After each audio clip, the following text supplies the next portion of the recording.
Chúng ta có những bản đồ chi tiết về sao Hỏa và mặt trăng hơn là về đáy biển của chính mình. Trong khi chúng ta vươn tới các vì sao, phần lớn hành tinh của chúng ta vẫn còn là một bí ẩn. Đại dương sâu thẳm, với áp lực khủng khiếp, bóng tối hoàn toàn và cái lạnh đóng băng, là vùng hoang dã cuối cùng chưa được khám phá của trái đất, bao phủ hơn 70% qua địa cầu. Các đại dương điều hòa khí hậu, sản xuất oxy và điều khiển thời tiết, nhưng chúng ta hầu như không hiểu gì về chúng. Khám phá biển sâu còn khó hơn cả không gian áp lực nghiền nát hầu hết các cỗ máy và bóng tối che giấu mọi thứ. Những ngọn núi dưới nước kỳ lạ, các miếng phun thủy nhiệt và các dạng sống kỳ quái đã viết lại các quy tắc tồn tại. Mọi chuyện thám hiểm đều khám phá ra những điều kỳ diệu mới, nhắc nhở chúng ta biết rất ít về thế giới của chính mình. Cuộc tìm kiếm để hiểu về đại dương sâu thẳm là để khám phá câu chuyện về sự sống trên trái đất. Những chương hấp dẫn nhất của nó có thể vẫn còn an giấu trong vực thẳm. Hơn 80% đại dương của chúng ta vẫn chưa được lập bản đồ và khám phá. Điều này có nghĩa là phần lớn hành tinh của chúng ta vẫn còn là một bí ẩn, một vùng đất chưa được khai phá, chờ đợi những nhà thám hiểm dũng cảm. Bản đồ vệ tinh chỉ hiển thị những đường nét thô sơ, giống như chỉ nhìn thấy các dãy núi trên một lục địa mà không có bất kỳ chi tiết nào. Những bản đồ này chỉ cung cấp một cái nhìn tổng quan, không thể hiện được sự phức tạp và đa dạng của đáy biển. Bản chất thực sự của đáy biển vẫn là một khoảng trống che giấu những ngọn núi, hẻm núi và đồng bằng lớn hơn bất kỳ nơi nào trên đất liền. Những cấu trúc này có thể chứa đựng những bí mật về lịch sử của trái đất và sự sống trên hành tinh này.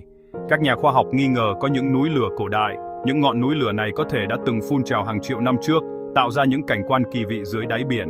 Và các hệ sinh thái biệt lập, nơi mà các loài sinh vật kỳ lạ và độc đáo có thể tồn tại, phát triển trong điều kiện khắc nghiệt mà chúng ta chưa từng biết đến. Nhưng nếu không có sự khám phá trực tiếp, những điều này vẫn chỉ là suy đoán. Chúng ta cần những công nghệ tiên tiến và những nhà khoa học dũng cảm để khám phá những bí ẩn này. Ánh sáng mặt trời mờ dần sau vài trăm mét, dưới đó bóng tối là tuyệt đối. Trong bóng tối này, những sinh vật kỳ lạ và những cảnh quan huyền bí đang chờ đợi được khám phá. Áp lực tăng nhanh chóng, ở những rãnh sâu nhất, nó giống như 50 chiếc máy bay phản lực khổng lồ đè lên một người. Điều này tạo ra một môi trường khắc nghiệt mà ít ai có thể tưởng tượng được.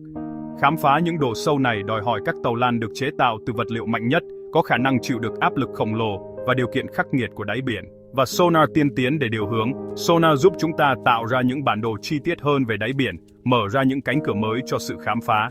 Ngay cả với công nghệ hiện đại, các nhiệm vụ dưới biển sâu cũng rất rủi ro và tốn kém. Những nhà khoa học và kỹ sư phải đối mặt với nhiều thách thức để có thể khám phá những bí ẩn của đại dương. Sự rộng lớn và khắc nghiệt của đại dương giữ kín những bí mật của nó. Những cơn bão dữ dội và những dòng chảy mạnh mẽ làm cho việc khám phá trở nên khó khăn hơn. Trong thế kỷ 21, đại dương vẫn là bí ẩn lớn nhất của hành tinh chúng ta. Mặc dù chúng ta đã đạt được nhiều tiến bộ trong việc khám phá không gian, nhưng đại dương vẫn còn nhiều điều chưa được biết đến. Có một thế giới đang chờ được khám phá, ngay dưới chân chúng ta. Một thế giới đầy những điều kỳ diệu và bí ẩn, đang chờ đợi những nhà thám hiểm dũng cảm và những công nghệ tiên tiến để khám phá. Trong đêm vĩnh cửu của đại dương sâu thẳm, sự sống phát triển dưới những hình dạng kỳ lạ hơn cả truyền cổ tích. Phát quang sinh học rất phổ biến, những sinh vật như cá vây chân sử dụng ánh sáng để săn mồi hoặc giao tiếp trong bóng tối. Mọi chuyện thám hiểm biến sâu đều tiết lộ những loài mới chưa được biết đến, từ mức khổng lồ đến cá giọt nước kỳ dị. Không có thực vật, sự sống phụ thuộc vào tuyệt biến, các mảnh vụn hữu cơ trôi xuống từ trên cao. Một số sinh vật có miếng lớn và dạ dày có thể cố giãn để ăn bất cứ thứ gì chúng tìm thấy. Những loài khác, như giun ống ở các miếng phun thủy nhiệt, dựa vào vi khuẩn biến hóa chất độc hại thành năng lượng, một quá trình gọi là hóa tổng hợp. Những cộng đồng ở miệng phun này đã chứng minh sự sống có thể tồn tại mà không cần ánh sáng mặt trời, cách mạng hóa sinh học. Những khám phá như vậy cho thấy sự sống có thể tồn tại trong môi trường khắc nghiệt ở những nơi khác trong hệ mặt trời. Biển sâu là một phòng thí nghiệm sống để sinh tồn chống lại mọi khó khăn. Đại dương sâu thẳm đầy rẫy những âm thanh bí ẩn, nhiều âm thanh vẫn chưa được giải thích. Các máy thủy âm đã ghi lại những tiếng động la như The Bloop, một âm thanh tần số cực thấp, mạnh mẽ được phát hiện trên khắp Thái Bình Dương vào năm 1997. Ban đầu, một số người nghĩ rằng nó được tạo ra bởi một sinh vật biển khổng lồ, nhưng phân tích sau đó chỉ ra rằng đó là tiếng băng trôi vỡ ra. Những âm thanh khác như Julia và Slow Down vẫn chưa được giải mã, có lẽ do các sự kiện tự nhiên nhưng vẫn còn bí ẩn. Những câu đố âm thanh này nhắc nhở chúng ta biết rất ít về cảnh quan âm thanh của đại dương. Biển sâu không hề im lặng, nó sống động với những tiếng ầm ầm, tiếng thì thầm và tiếng kêu. Mỗi âm thanh không giải thích được đều gợi ý về những lực lượng hoặc sinh vật chưa biết trong vực thẳm. Chúng ta chỉ mới bắt đầu lắng nghe và để hiểu. Tam giác Bermuda, trải dài giữa 3 điểm Bermuda, Florida và Puerto Rico, là một vùng biển rộng lớn nổi tiếng toàn cầu với những câu chuyện kỳ bí về tàu thuyền và máy bay biến mất không dấu vết. Trong nhiều thập kỷ, khu vực này đã trở thành tâm điểm của những lời đồn đại, truyền thuyết và cả những giả thuyết khoa học lẫn phi lý. Những câu chuyện về la bàn quay tròn không kiểm soát, tàu thuyền và máy bay bỗng dưng biến mất đã thổi bùng lên hàng loạt giả thuyết kỳ lạ, từ những bất thường về từ trường, cổng không gian bí ẩn cho đến sự can thiệp của người ngoài hành tinh. Các nhà văn, nhà làm phim và những người yêu thích huyền bí đã góp phần biến tam giác Bermuda thành một biểu tượng của sự bí ẩn chưa có lời giải. Truyền thuyết này thực sự bùng nổ sau sự kiện chuyến bay 19 vào năm 1945, năm chiếc máy bay huấn luyện của Hải quân Mỹ biến mất một cách bí ẩn trong khi thực hiện nhiệm vụ, kéo theo cả một chiếc máy bay cứu hộ cũng không trở về. Sự kiện này đã làm dấy lên làn sóng hoang mang và tò mò trên toàn thế giới. Tuy nhiên, khi các nhà điều tra chính thức vào cuộc, họ phát hiện ra rằng phần lớn các vụ mất tích đều có thể giải thích được bằng những nguyên nhân thực tế như bão lớn, lội điều hướng hoặc dòng chảy mạnh. Những báo cáo chi tiết cho thấy không có bằng chứng nào về hiện tượng siêu nhiên hay công nghệ ngoài hành tinh. Thực tế, tam giác Bermuda là một trong những tuyến đường biển nhộn nhịp nhất thế giới, với hàng ngàn tàu thuyền và máy bay qua lại mỗi năm. Thời tiết ở đây có thể thay đổi đột ngột, từ trời quang đãng chuyển sang bão tố chỉ trong vài giờ, khiến việc di chuyển trở nên nguy hiểm. Dòng chảy Vịnh Mexico, một trong những dòng hai lưu manh nhất hành tinh, có thể nhanh chóng cuốn trôi xác tàu và máy bay, khiến việc tìm kiếm trở nên vô cùng khó khăn. Thêm vào đó, các rãnh sâu dưới đáy đại dương ở khu vực này khiến việc trục vọt gần như không thể thực hiện được. Các phi công của chuyến bay 19 đã mất phương hướng do la bàn bị hỏng, cộng thêm thời tiết xấu và nhiên liệu cạn kiệt, dẫn đến thảm kịch không thể tránh khỏi. Những yếu tố này, khi kết hợp lại, đã tạo nên một chuỗi sự kiện bi thảm mà không cần đến sự can thiệp của các thế lực siêu nhiên. Chiếc máy bay cứu hộ được biết đến với nguy cơ nổ rò hơi nhiên liệu tích tụ, và điều này đã từng xảy ra nhiều lần trong lịch sử hàng không chỉ riêng ở tam giác Bermuda. Thực chất, câu chuyện thực sự của tam giác Bermuda là về sức mạnh không thể lường trước của đại dương, những con sóng khổng lồ, dòng chảy ngầm mạnh mẽ và thời tiết thay đổi liên tục, chứ không phải là những hiện tượng siêu nhiên hay bí ẩn ngoài tầm hiểu biết. Dù vậy, truyền thuyết về tam giác Bermuda vẫn sống mãi trong tâm trí nhiều người, trở thành nguồn cảm hứng cho sách báo, phim ảnh và các cuộc tranh luận bất tận. Nhưng sự thật thì thực tế hơn nhiều so với những gì chúng ta tưởng tượng. Đại dương vốn đã là một thế giới đầy bí ẩn, với những sức mạnh và hiểm nguy mà con người vẫn chưa thể kiểm soát hoàn toàn. Đôi khi, chính sự khó lường và rộng lớn của biển cả đã đủ để tạo nên những câu chuyện kỳ bí nhất.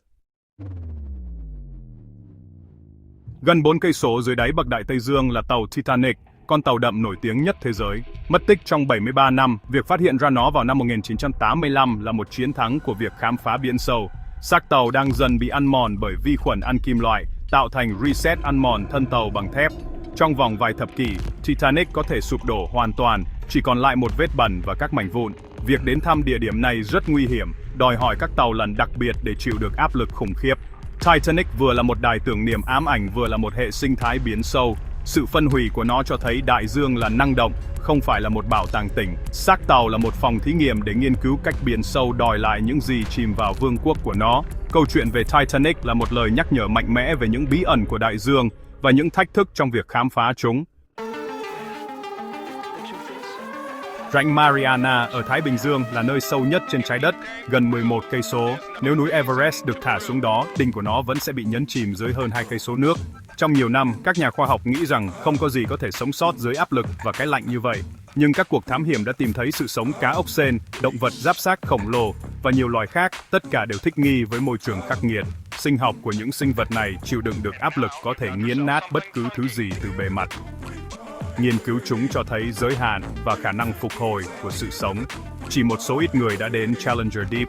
Hầu hết các cuộc thăm dò được thực hiện bởi robot. Mỗi nhiệm vụ là một kỳ công công nghệ, đẩy lùi ranh giới của kỹ thuật. Rãnh biển chứa đựng những manh mối về địa chất trái đất, nguồn gốc của sự sống và khả năng thích nghi của các sinh vật sống. Đó là một biên giới khám phá thực sự. Hành trình của chúng ta vào biển sâu phụ thuộc vào công nghệ mà chúng ta có. Những nhà thám hiểm đầu tiên dùng dây có trọng lượng để đo độ sâu. Sau này, máy định vị thủy âm, sonar, đã thay đổi cách chúng ta lập bản đồ, giúp chúng ta thấy được những ngọn núi và rãnh sâu dưới nước. Các tàu lặn có người lái như Alvin và Trieste cho phép chúng ta tự mình nhìn thấy biển sâu, nhưng những chuyến đi này rất tốn kém và nguy hiểm. Ngày nay, các robot ROV và AUV thực hiện hầu hết công việc. ROV được nổi dây và điều khiển từ trên mặt nước, còn AUV thì tự do di chuyển, thu thập dữ liệu rồi nổi lên. Dù có những tiến bộ này, đại dương quá rộng lớn khiến việc khám phá diễn ra chậm chạp và chưa đầy đủ. Thiết bị phải chịu đựng sự ăn mòn và áp lực khủng khiếp, và robot chỉ có thể ở dưới nước trong một thời gian nhất định. Việc lập bản đồ chi tiết toàn bộ đáy biển sẽ mất hàng thế kỷ với tốc độ hiện tại của chúng ta. Chúng ta vẫn chỉ là những vị khách, thoáng thấy một phần nhỏ của thế giới ăn dấu này. Biển sâu vẫn phần lớn chưa được khám phá, chờ đợi những nhà thám hiểm tương lai. Đại dương sâu thẳm không chỉ là một bí ẩn xa xôi, mà còn là một phần không thể thiếu của hành tinh chúng ta, một thế giới rộng lớn và sống động ngay dưới bề mặt mà chúng ta thường bỏ qua. Đại dương là nơi sinh sống của hàng triệu loài sinh vật, từ những sinh vật nhỏ bé nhất đến những sinh vật khổng lồ nhất từng tồn tại. Nó rất quan trọng đối với sự sống trên trái đất. Các đại dương tạo ra hầu hết oxy của chúng ta, hấp thu carbon dioxide và đóng vai trò như lá phổi xanh của hành tinh, giúp duy trì sự cân bằng sinh thái. Chúng điều hòa khí hậu, kiểm soát nhiệt độ toàn cầu và ảnh hưởng đến thời tiết ở mọi nơi trên trái đất. Tuy nhiên, ngay cả những rãnh sâu nhất, nơi con người hiếm khi đặt chân tới, cũng cho thấy dấu hiệu của tác động của con người. Nhựa, hóa chất độc hại và nước biển ấm lên do biến đổi khí hậu đã len lỏi đến tận đáy sâu. Chúng ta đang làm hại một thế giới mà chúng ta hầu như không biết, phá hủy các hệ sinh thái mong manh và đe dọa sự sống của vô số loài. Bảo vệ và khám phá đại dương là rất quan trọng cho tương lai của chúng ta. Chỉ khi hiểu rõ đại dương, chúng ta mới có thể bảo vệ nó một cách hiệu quả. Chúng ta cần những thế hệ nhà khoa học, nhà thám hiểm và những người trẻ đam mê đại dương, những người sẽ tiếp tục nghiên cứu và truyền cảm hứng cho cộng đồng. Sự hỗ trợ cho nghiên cứu khoa học sẽ tiết lộ cách đại dương hoạt động, cách các dòng chảy, sinh vật và hệ sinh thái liên kết với nhau và cách chúng ta tác động đến nó mỗi ngày qua các hoạt động của mình. Kiến thức tốt hơn dẫn đến các quyết định tốt hơn, giúp chúng ta quản lý tài nguyên, bảo tồn đa dạng sinh học và ứng phó với biến đổi khí hậu hiệu quả hơn. Những quyết định này ảnh hưởng trực tiếp đến nguồn thực phẩm, sinh kế và môi trường sống của hàng tỷ người trên thế giới. Các công nghệ mới hứa hẹn việc khám phá sâu hơn, mở ra những bí ẩn chưa từng được biết đến, cho phép chúng ta quan sát đại dương lâu hơn, hiệu quả hơn và an toàn hơn bao giờ hết. Đại dương là di sản chung, một nguồn kỳ diệu, cảm hứng và kiến thức vô tận cho nhân loại. Chúng ta có thể chọn làm người bảo vệ nó, cùng nhau hành động để phục hồi và giữ gìn vẻ đẹp của đại dương cho các thế hệ mai sau. Hoặc chúng ta có thể tiếp tục là kẻ khai thác, khiến đại dương ngày càng cạn kiệt và tổn thương. Hãy ủng hộ những người tìm kiếm bí mật của nó, những nhà khoa học, nhà thám hiểm và cộng đồng địa phương đang nỗ lực bảo vệ đại dương mỗi ngày. Và hãy cùng nhau lên tiếng, hành động và ủng hộ việc bảo vệ đại dương, bởi mỗi hành động nhỏ đều có ý nghĩa lớn. Biên giới cuối cùng nằm dưới những con sóng, một thế giới rộng lớn đang cho chúng ta khám phá và bảo vệ. Số phận của đại dương nằm trong tay chúng ta. Hãy cùng nhau gìn giữ và bảo vệ kho báu xanh của hành tinh này cho tương lai.